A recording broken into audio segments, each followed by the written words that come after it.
भगवान श्री राम वन यात्रा में श्रृंगवेरपुर के पास जब पहुंचते हैं तो वहां के चौधरी कहिए, राजा कहिए, निषाद ने उनका स्वागत किया और वो प्रभु से प्रार्थना पहले तो यही किया कि आप पधारे और मुझे धन्य बना रहे। तो प्रभु ने कहा कि पिताजी के आज्ञा का पालन करने के लिए मैं किसी गांव में नहीं जा सकूंगा।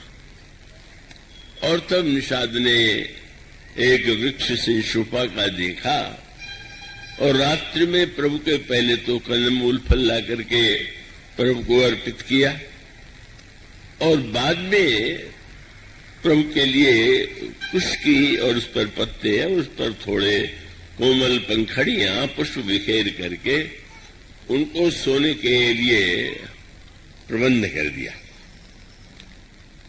और जब प्रभु और जनकनंदिनी सीता उस शैया पर रात्रि को विश्राम करने लगे तो लक्ष्मण जी जो हैं वो दूर बैठ करके धनुष बाण लेकर के जागते हुए पहरा देने लगे।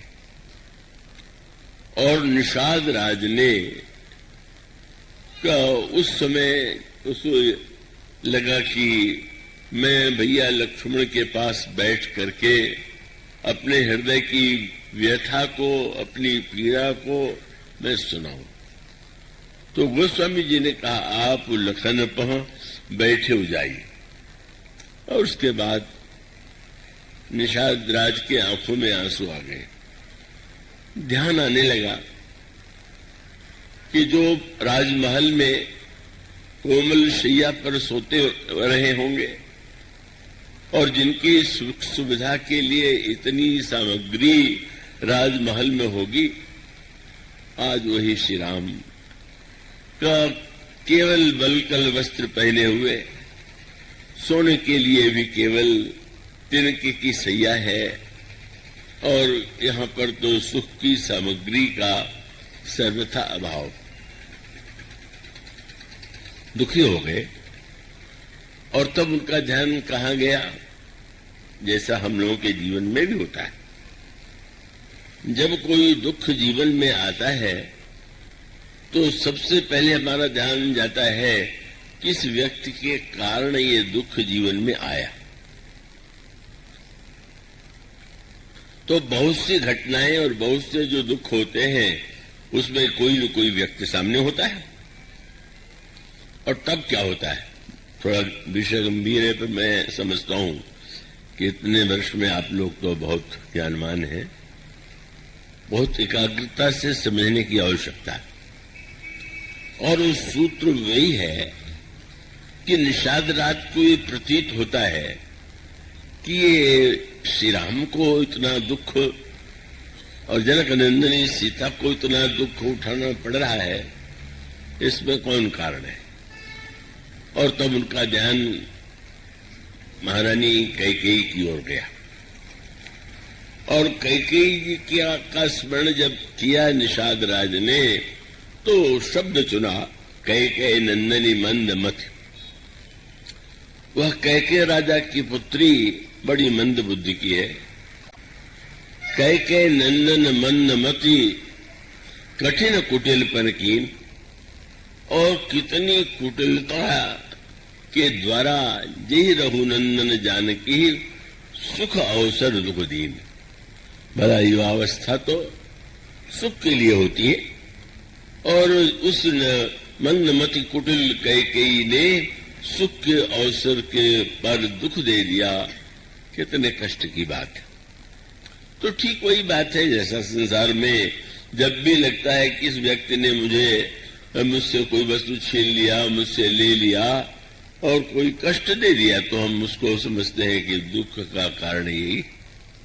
लेकिन लक्ष्मण जी ने वहां पर जो निषाद को समाधान दिया वो कई रूपों में दिया। पहले तो उन्होंने एक समाधान वह दिया जिस समाधान को हम कर्म सिद्धांत के रूप में जानते हैं। फिर दूसरा समाधान उन्होंने यह दिया कि जिसको हम वेदांत ज्ञान सिद्धांत के रूप में जिसको सुनते पढ़ते हैं। और फिर अंत में जो उन्होंने उत्तर दिया वो भक्ति सिद्धांत के द्वारा जो उसकी व्याख्या की जा सकती है वो की गई।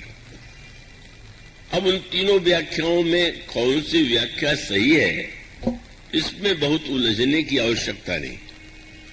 आपको जिस समस्या जिस समाधान जिस उस उत्तर से आपका समाधान हो जाए वो आपके लिए ठीक है। समाधान की आवश्यकता तो आपको है और आप उस बात में क्यों व्यर्थ के विवाद में पड़ते हैं कि दोनों में क्या ठीक है और क्या ठीक नहीं। तो उन्होंने वह सूत्र दिया जो अंत जिसका की समाप्ति भक्ति सिद्धांत से होती है। कृपा करके बच्चों को आप प्रारंभ में देखा बच्चे कुछ अधिक चंचलता कर रहे हैं तो मैंने कहा कि भाई आप लोग बच्चों को या तो पास में रखें या फिर घर पर सुला करके हमें उनको खेलने कूदने के लिए अवसर न दे दे। तो एक भावुक सज्जन खड़े हो गए कि नहीं महाराज आपको ऐसा नहीं कहना चाहिए, बच्चे तो भगवान के रूप हैं, उनके लिए क्या ये कहना ठीक है क्या। तो मैंने कहा बच्चे भगवान के रूप है इसीलिए तो कथा सुनना आवश्यक उनके लिए नहीं है। कथा बच्चों के लिए भगवान के लिए नहीं है, ये तो और लोगों के लिए है।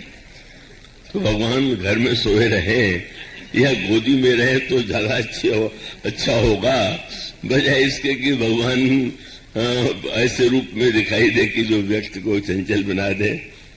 तो मैं आशा करता हूं कि आप लोग इस विनोद को विनोद ही नहीं सत्य समझ करके इसे सुनेंगे।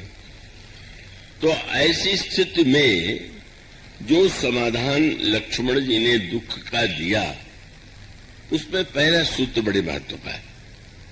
देखिए कोई वस्तु अगर जीवन में है, कठिनाई है, कोई दुख है तो उसको हल्का करना चाहिए कि बढ़ाना चाहिए। अब वो सबसे बड़ी समस्या है कि हम लोग जो दुख होता है उस दुख को भी बढ़ाने की कला में बड़े निपुण हैं। हम छोटी बात को कितनी बड़ी बना दें और उसको कहां तक पहुंचा दें। आपने कभी कभी देखा होगा हंसी हंसी में लोग लड़ पड़ते, छोटी सी बात पर लोग झगड़ पड़ते। इसका अभिप्राय है कि हम जीवन में बहुत सी बातों को अनावश्यक रूप से बड़ा बना देते हैं। तब क्या होगा, पहले दुख आया और दुख आने के बाद फिर ये किसने दुख दिया और जिसने दुख दिया हम उससे कैसे बदला लें। या तो हम उसका सुख छीन लें या हम भी उसको बदले में दुख दे दें।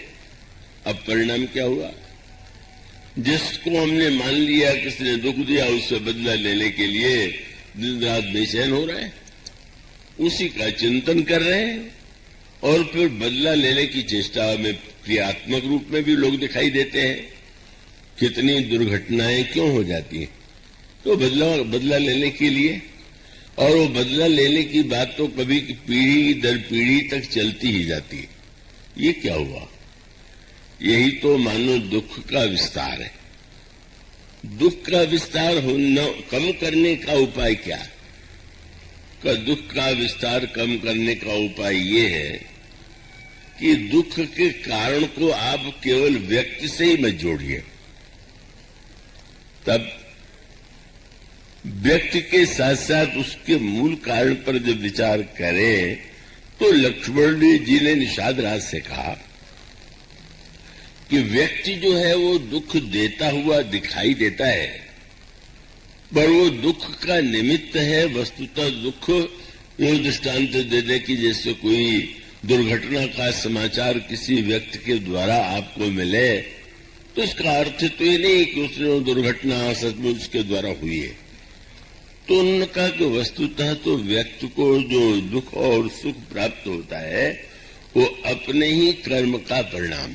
यहीं से लक्ष्मण जी ने निषाद राज के माध्यम से हम सब लोगों के लिए दुख की समस्या का समाधान दिया। उन्होंने कहा कि को न काहू दुख सुख कर दाता, निज कृत कर्म भोग सब राता।